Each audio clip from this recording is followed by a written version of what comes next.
going on?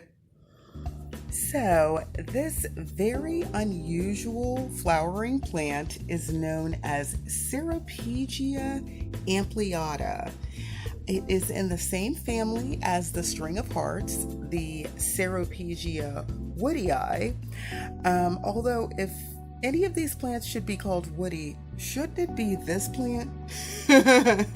Sorry guys, very crude. I apologize. Anyways, this is a pretty aggressive growing plant.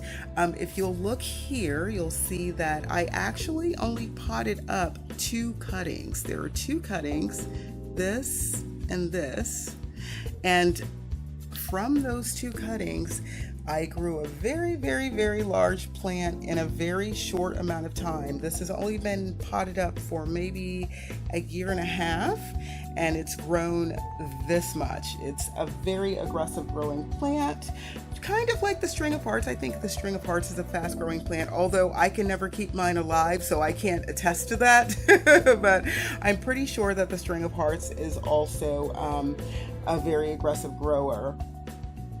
This plant likes to also wrap itself around everything it even comes around, as you can see here. I think they're also related to Hoyas, and that would be another way to grow this. You would grow this, you could grow it in a hanging pot the way that I'm doing, but eventually it's just going to get too long and it's going to vine and attach itself to every other plant that's even around it, like this one has. And so you would probably most likely have to end up trellising this just like you would a Hoya. I do believe that they're in the same family as Hoyas, and the way that you would grow it is just like a Hoya, benign neglect.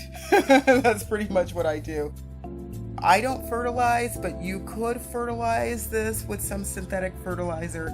Very, very, very mild synthetic fertilizer, maybe once a year, twice a year.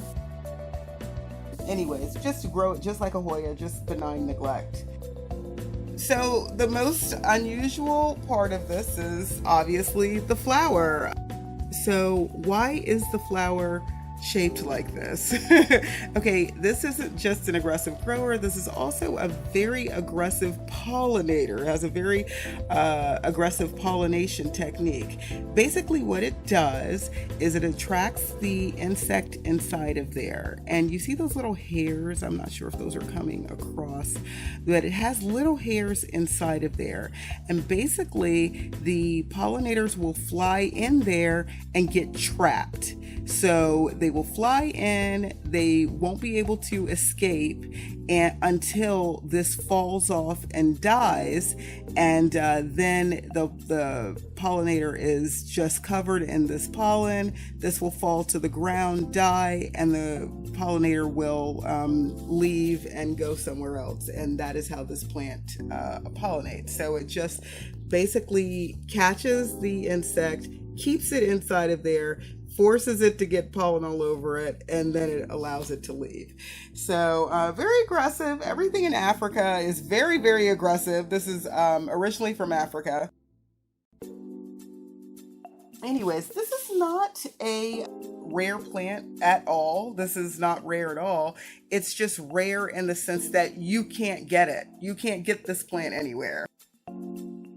This plant is not grown by any commercial growers, I guess for obvious reasons. I personally like it. I think it would be cool if I saw this in a nursery, or if I saw this, at some big box store. I'd be like, what is that? I want it. So anyways, for the most part, it just looks like a stick for most of the year. But when it does flower, I think it is absolutely the coolest thing ever.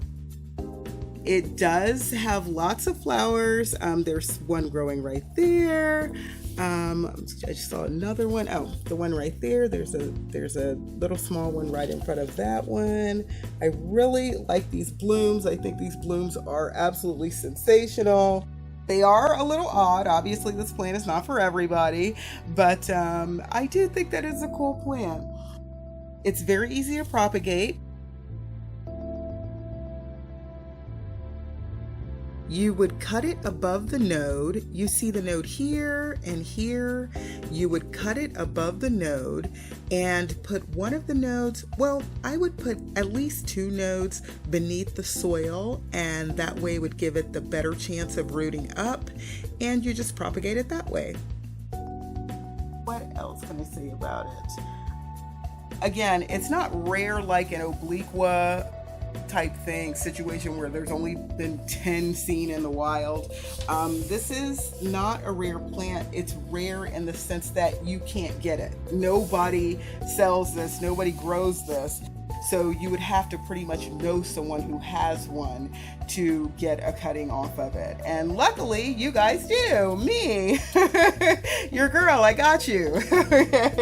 So anyways, if you would like a highly unusual, extremely commercially rare, somewhat unheard of succulent that is easy to care for and easy to grow, we are going to offer these on our Etsy shop.